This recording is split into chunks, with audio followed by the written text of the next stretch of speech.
Good evening, ladies and gentlemen. This is Political Talks JB. I am your host, Julian Boykin, and today I am joined by Mr. Ken McFeeter, who is running for governor of Alabama. Ken, how are you doing tonight? Doing fantastic, Julian. How are you doing? I am doing great. Thank you for taking time out of your busy schedule. I know the campaign is can be pretty hectic at times. Tell everybody a little bit about your background and what has you decided on running for governor of Alabama. I've been in Alabama since 1971. Started a business in 1981 with my family from scratch. Been doing that for 45 years. I'm running for governor because I'm tired of politicians and what's been going on, and are losing more and more of our rights every single day, every single year. All the media does is try to scare people and divide people. They divide us by race. They divide us by income. They divide. I mean, everything on the news and the establishment news is division, and they keep us divided, keep us squabbling, and it's like someone's got to come to bring the people together and do what's best for the people of Alabama. That's what I'm doing. I want our freedoms back, and the only way to get our freedoms back is to do some changes that I want it done in Alabama, and want to get them done quickly. So when we look at agriculture, we have a lot of our farmers that are getting out of the business and selling to commercial developers. How do we create more farmers as it relates to creating small business programs? Because small business is backbone of America. What is your plan on trying to create more entrepreneurs, especially with our farmers? 100%. With all the craziness that's going on in Washington, D.C., and all the craziness that's going on globally, and our monetary system that most people don't understand, we've created our food is in a commodity, and it's owned by the same people that own the healthcare. Our food supply is being used as a commodity. It's going to be used against us. Alabama has to be able to feed itself. We have to be able to get farmers in the field growing and feed ourselves. We got to get people growing gardens again. We freedom to be able to feed yourself is freedom. That's the definition of freedom, is being able to feed yourself. And they're going to use food as a weapon against us very soon. When the globalists don't get their way, they're going to shake up some systems, and they own the food supply, top to bottom. And they use governments and government regulation and politicians to do it, to do that. We need to get politicians out of our food supply. All they do is, I mean, a farmer works from, it's a hard job. Farmer works from sun up to sundown. But to be a farmer these days, you've got to work from sun up to sundown, and also have a bachelor's degree to fill out all the paperwork necessary to get all the funds and the fees and the reimbursement for not growing this, and reimbursement for not growing that.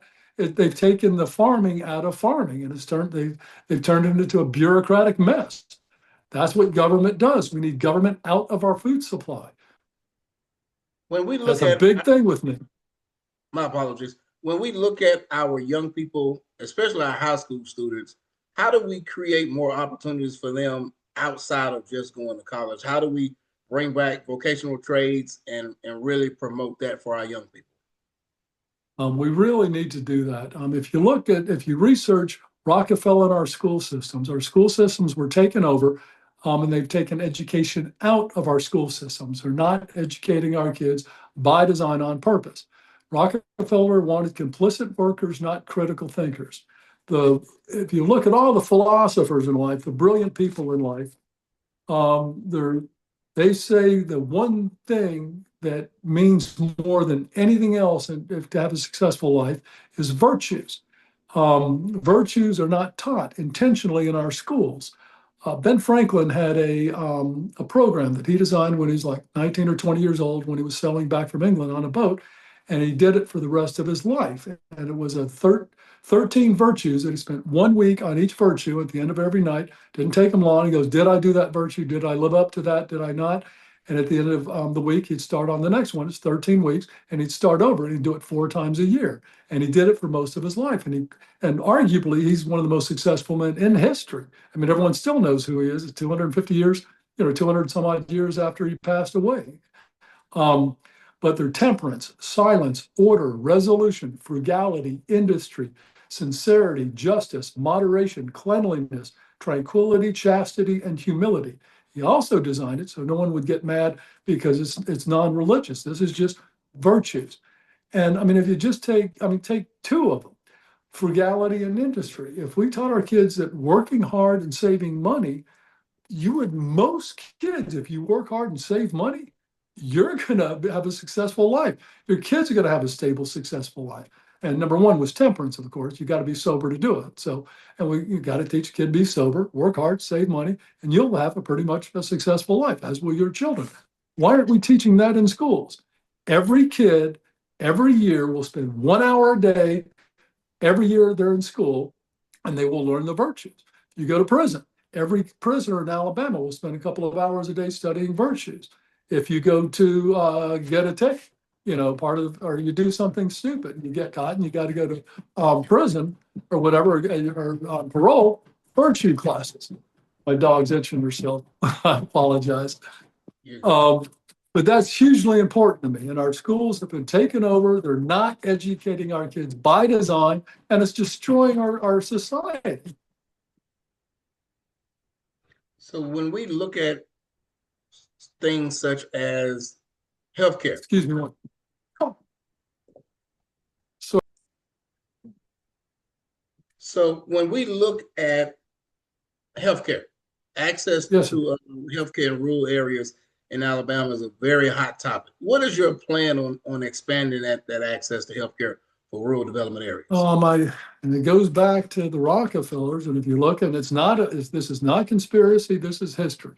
Look at Google Rockefellers and our healthcare system and how they took over our healthcare schools and our healthcare medication, or they took over healthcare by design. And it's our healthcare system is not to cure, it's to make long-term customers. And it's wrong. And they've used, I mean, look at what happened during COVID. All the treatments that were successful.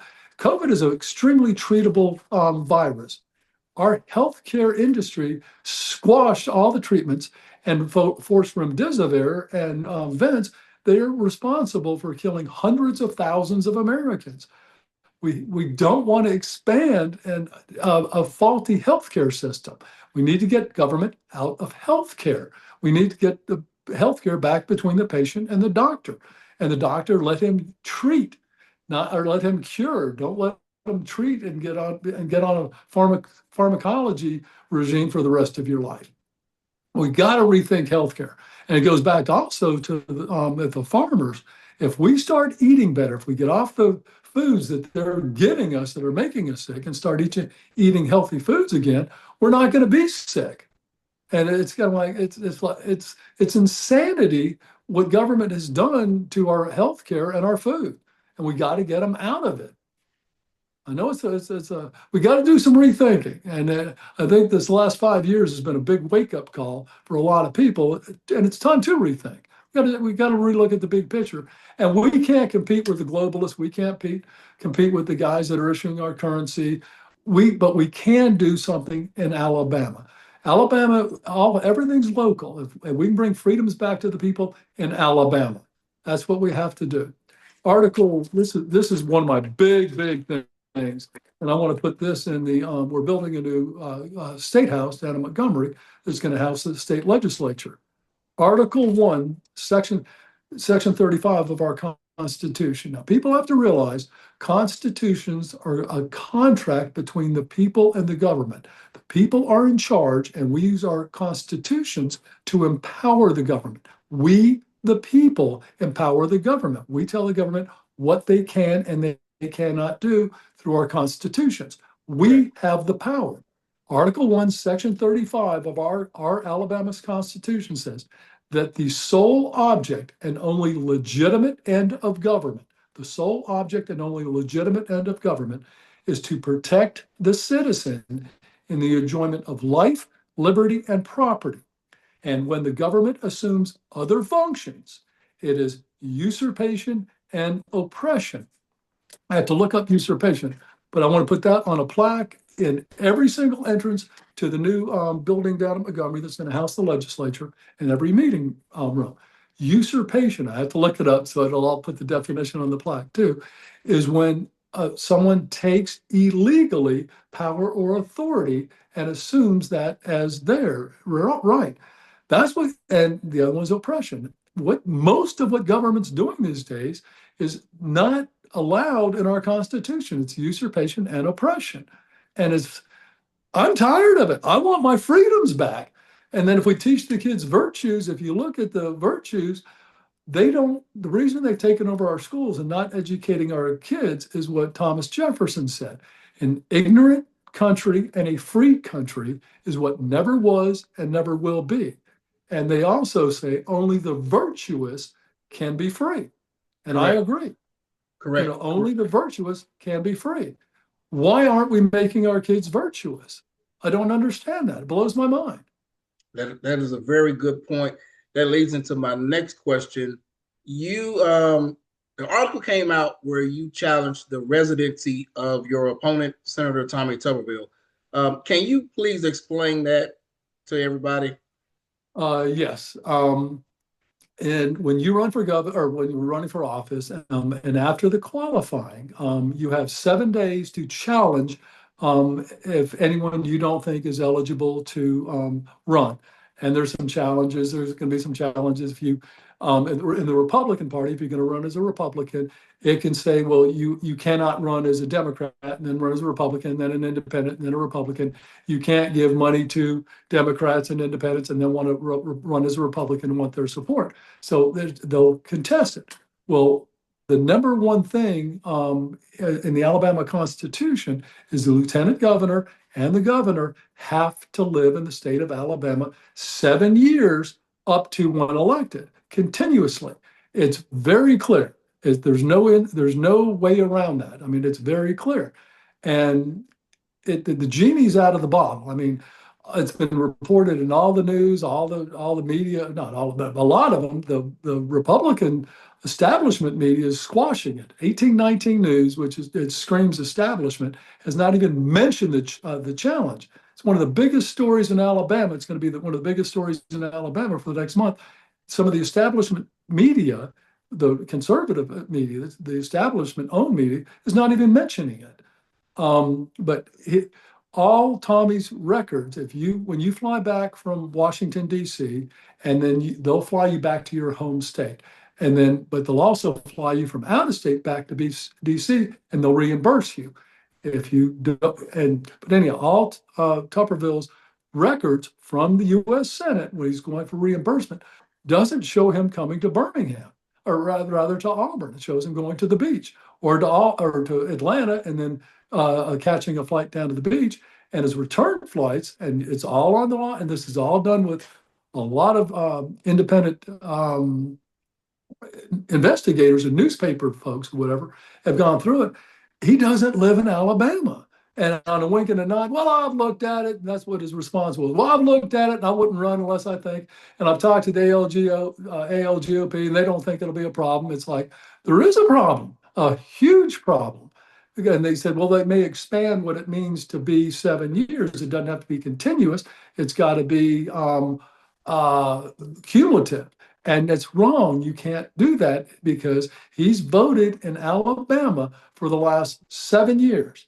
If the Republican Party says, well, he hadn't really lived here for 7 years, but overall he has, well, he's guilty of voter fraud. And you can't do that. It's So impossible. You can't do that.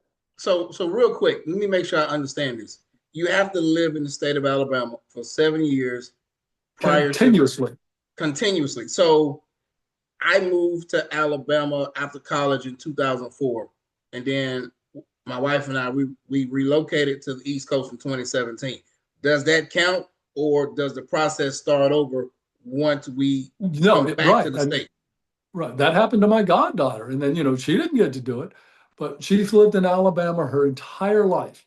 And then her Okay. mom got married and she moved to Virginia, lived in Virginia for a year. And then she came back and wanted to go to Auburn. She had to pay out of state tuition for 2 or 3 years till she could again claim residency. And it's like, and so does Tommy Tuberville. You don't, just because you're a well-connected, well-heeled, and establishment-backed candidate does not mean you can get around our Constitution that says 7 years continuously. And if it's not 7 years continuously, then you're guilty of voter fraud, and you need to be charged by the state's attorney general's office. You can't have it So both ways. so the And seven. then, like I said, the genie's out of the bottle. And the only way the genie can go back in the bottle is with full disclosure by Tuberville at the meeting in 4 weeks. Okay. And bring the flight records showing that you're going to Auburn, that you're spending your time in Auburn. Cell phone records, bring the cell phone records. Cell phone records show overnight location patterns and long-term consistency. Tax records. He's been asked repeatedly for his tax records. Is he paying instant? Florida does not have state income tax. So a That is lot of correct. folks. So that is correct. He can use his W-2 to show if he has a W-2 from the state of Alabama, that would suffice residency. Well, I mean, he doesn't have a W-2 from Alabama because he's been Okay. working for the Senate for the last 6 years. And I think he's retired after that. But I mean, where is income tax returns? Is he claiming Florida or is he claiming Alabama? We need to see that. And I mean, Okay. he's been asked, but he's not repeating. But also the flight records showing where he's spending his time and where he's flying into Auburn, not the beach. Credit card receipts of where he buys his gas and gets his autos repaired. Run a Carfax. Find out where his records are. I mean, I have a beach house. If you look at my Carfax on my truck, and I'm going to post it, and I challenge Tommy Tuberville to post his pickup too, because I know someone's run a Carfax.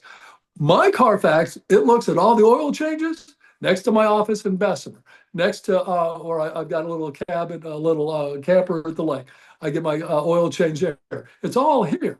I've had a place down at the beach for 35 years or 33 years, family place. And all my, for a whole year, I've seen him. His oil changes are in Destin. You can't do that. Utility usage and occupancy rates. Bring that to the meeting. The people and the Alabama GOP need full disclosure. The genie's out of the bottle, and only full disclosure is going to do it. Bring your doctor, who your doctors are, who your dentists are, and where you visit them. Are they in Auburn or are they in Destin? Where prove to us unequivocally, without a doubt. What is the legal term with that? To convict someone of murder. You're innocent until proven guilty Oh, in the court of law. right, that. But then with you cannot convict or without. There can be no doubt.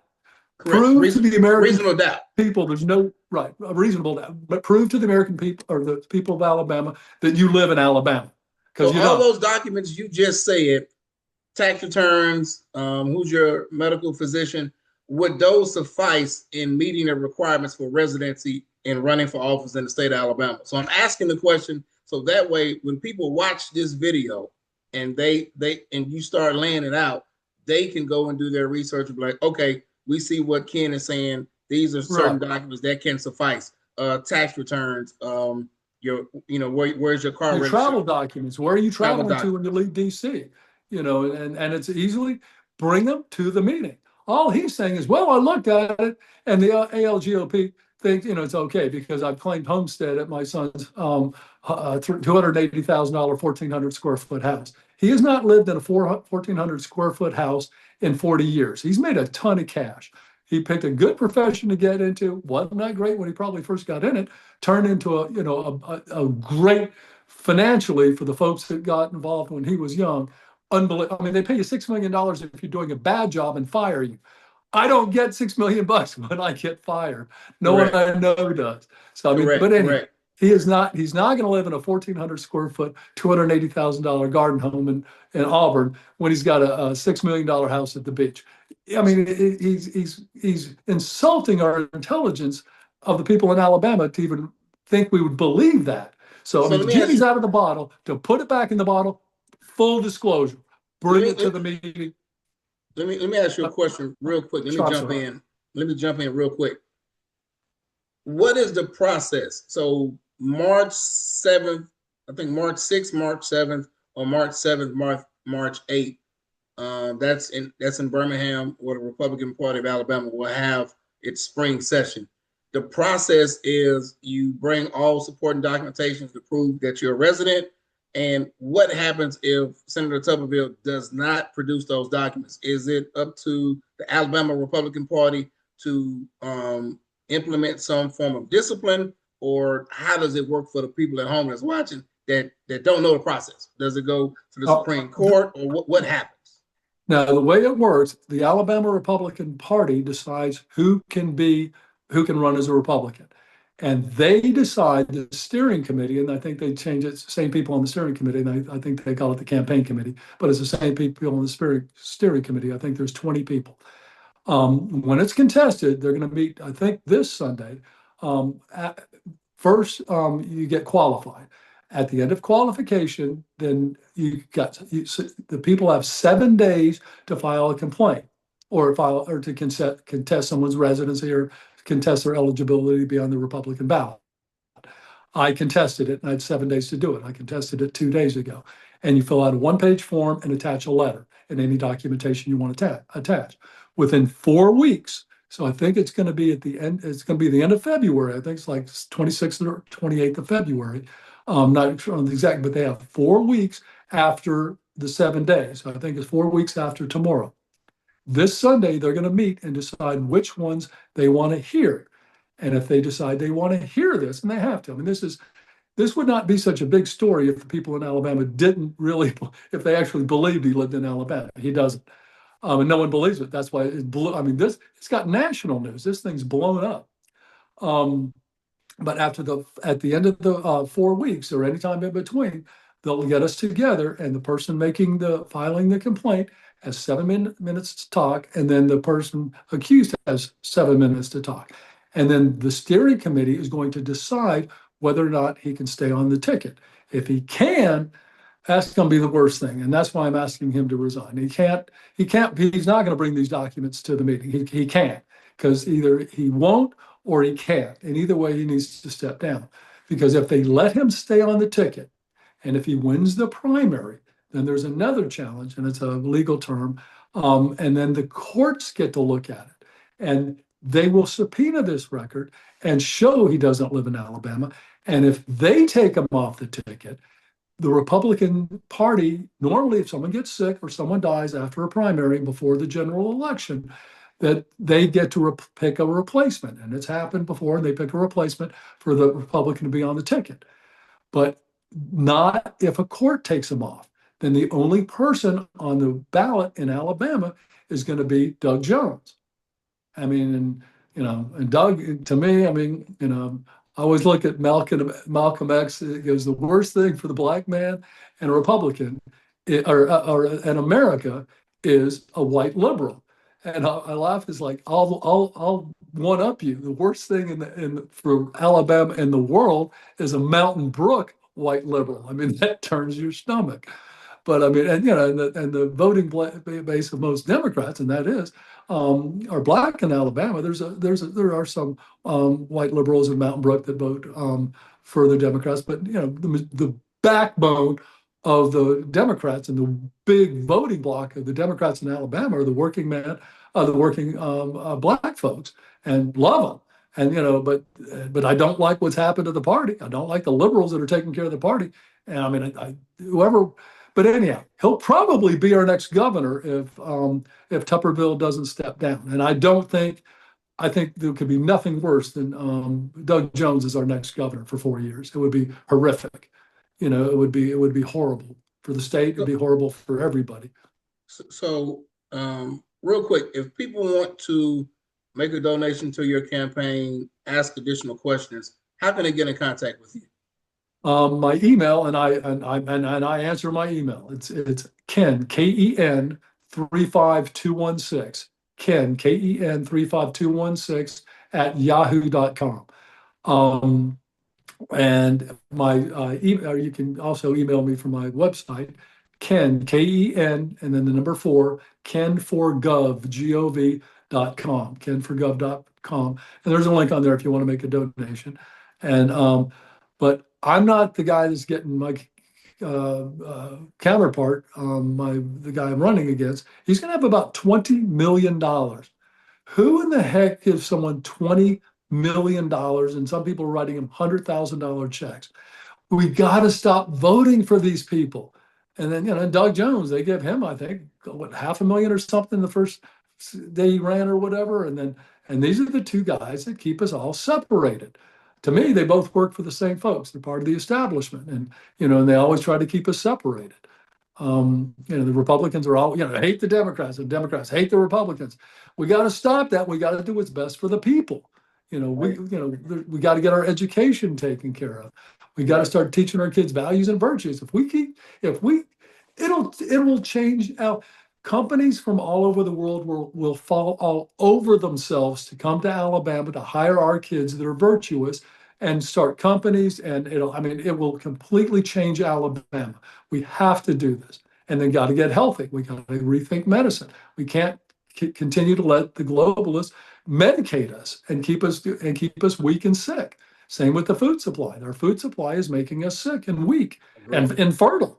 I mean, have you Agree. seen the fertility rates of our young males? It's insane. A lot of that has to do with the food we put in our bodies, things of that 100%. nature. Last question for you, sir. Why should the people of Alabama vote for you as the next governor?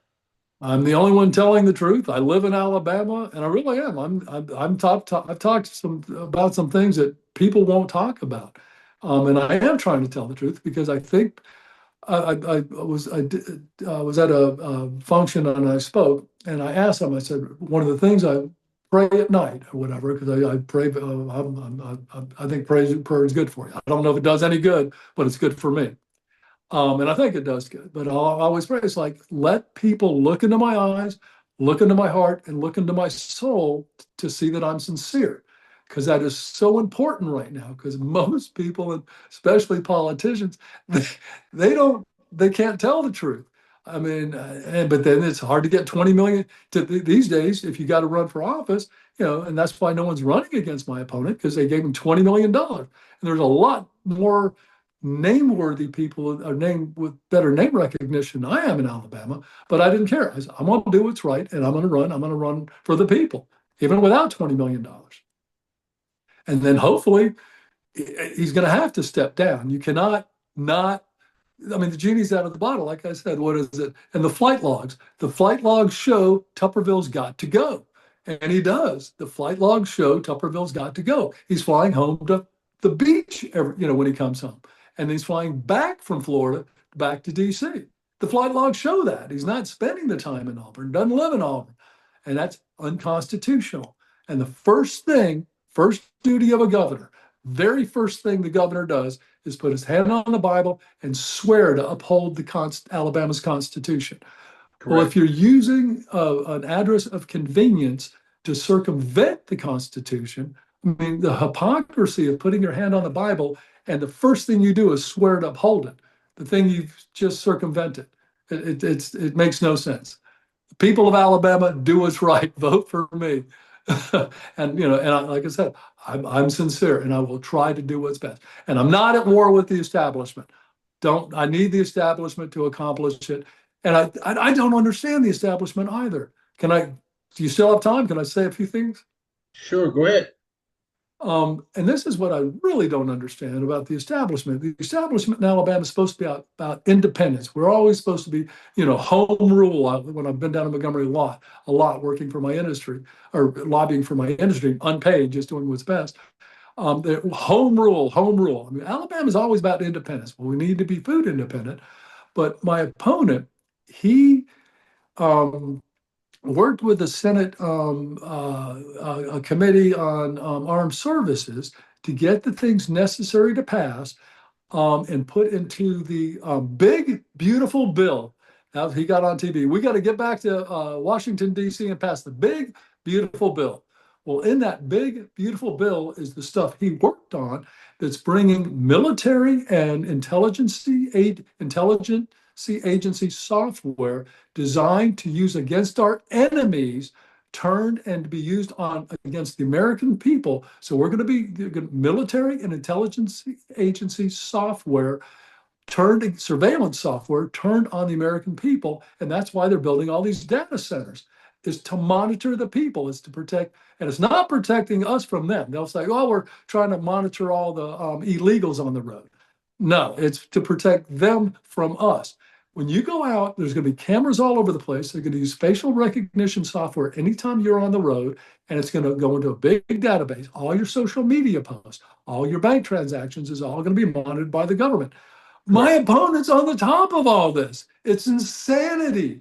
And then I don't understand why the establishment, we're independent, guys. I mean, let's get our kids educated. Let's get healthy again. Let's get our fertility rates back up. And I don't understand it. I really don't. I'm not at war. I need y'all's help because those are in each state. There's a couple of guys that build the bridges, that pay the roads.